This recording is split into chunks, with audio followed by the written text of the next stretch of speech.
Do you ever feel guilty when you get caught doom scrolling on YouTube and you feel like you're wasting your time? What if I told you that watching YouTube can actually be productive? You just have to know how to make it productive. But do not worry, you are not lazy, because watching YouTube is a lot better than scrolling on TikTok or scrolling on Instagram, because it's a lot harder to make those productive. So you're already on the right track. I just want to share with you guys some of the things that I've found that help me make watching YouTube videos productive, since I'm a YouTube creator and I watch so many videos already. So the first thing that you could do is pay attention to what you are watching. So one of the biggest traps that we can fall into is watching YouTube videos one after another, and then all of a sudden we're only watching brain rot content. And if you allow yourself to just come on YouTube and not really think twice about what you're actually watching, you are going to fall into that trap. So the thing that we actively need to do is stray away from just entertainment content or just brain rot content and try to actively go towards educational content or things that help us grow and learn. So while these videos are popping up, just try to actively think, am I learning something from this? Is this helping me build a skill? And one of the best things that I've started doing is when I see something on my homepage that I know is not going to help me at all get to where I want to go,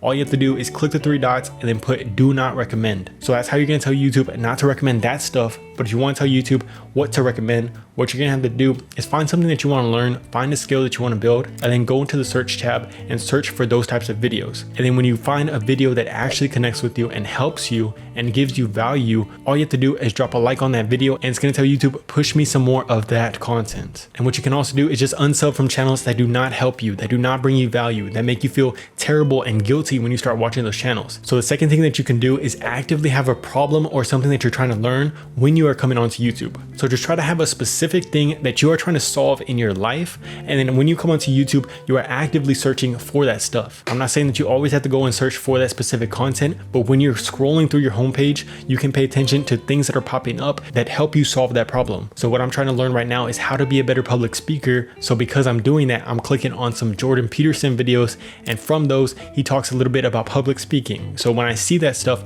I'll click on the video, but don't just watch the video to watch the video. What I usually do is when I'm watching that video, I'll be actively trying to find things that I can take into my own understanding of how to be a better public speaker. And like I've talked about, it's that big puzzle that you're trying to solve. And when you find these videos, those are little puzzle pieces that you can get and put into that big puzzle that you're trying to solve. So to try to find your method for that, I usually just put in my notes how to be a better public speaker. And the next time that I need to sit down and try to apply that stuff, all I have to do is go into the notes. So the last thing that I would recommend is watch at a higher speed. So I personally watch at 1.75 speed, but all you have to do is find the right speed for you. And watching at these higher speeds, I found for me that it helps me be actively more engaged with the videos, because if I doze off and I get distracted, I know that I'm going to miss a lot of information from these videos. But it also allows you to consume more content, and for me it just feels more manageable. When I see a 2-hour video, if I watch it at 1.75 speed, for some reason my mind can just say that I'm okay with watching that video because it's at 1.75 speed. So when you're watching it at a faster speed, you can get more information in. And what you can actually also do,